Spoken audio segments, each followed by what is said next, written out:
Chapitre 29. La 10e année, le 12e jour du 10e mois, la parole de l'Éternel me fut adressée, en ces mots. Fils de l'homme, tourne ta face vers Pharaon, roi d'Égypte, et prophétise contre lui et contre toute l'Égypte. Parle, et tu diras ainsi parle le Seigneur, l'Éternel voici, j'en veux à toi, Pharaon, roi d'Égypte, grand crocodile, qui te couche au milieu de tes fleuves, et qui dit mon fleuve est à moi, c'est moi qui l'ai fait. Je mettrai une boucle à tes mâchoires, j'attacherai à tes écailles les poissons de tes fleuves, et je te tirerai du milieu de tes fleuves, avec tous les poissons qui s'y trouvent, et qui seront attachés à tes écailles.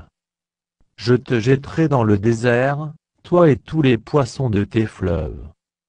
Tu tomberas sur la face des champs, tu ne seras ni relevé ni ramassé, aux bêtes de la terre et aux oiseaux du ciel je te donnerai pour pâture.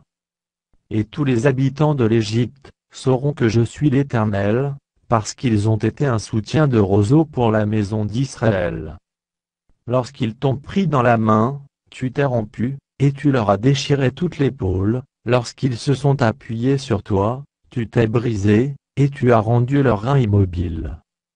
C'est pourquoi ainsi parle le Seigneur, l'Éternel voici, je ferai venir contre toi l'épée, et j'exterminerai du milieu de toi les hommes et les bêtes. Le pays d'Égypte deviendra une solitude et un désert. Et ils sauront que je suis l'Éternel, parce qu'il a dit le fleuve est à moi, c'est moi qui l'ai fait.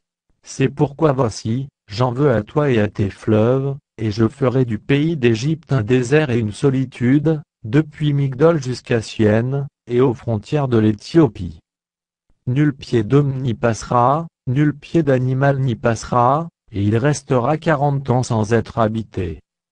Je ferai du pays d'Égypte une solitude entre les pays dévastés, et ses villes seront désertes entre les villes désertes, pendant 40 ans.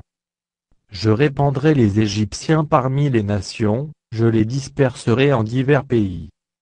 Ainsi parle le Seigneur, l'Éternel au bout de 40 ans, je rassemblerai les Égyptiens du milieu des peuples, où ils auront été dispersés. Je ramènerai les captifs de l'Égypte, je les ramènerai dans le pays de Patro, dans le pays de leur origine, et là ils formeront un faible royaume. Ce sera le moindre des royaumes, et il ne s'élèvera plus au-dessus des nations, je les diminuerai, afin qu'ils ne dominent pas sur les nations.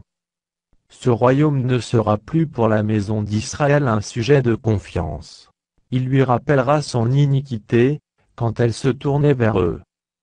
Et ils sauront que je suis le Seigneur, l'Éternel. La 27e année, le premier jour du premier mois, la parole de l'Éternel me fut adressée, en ces mots.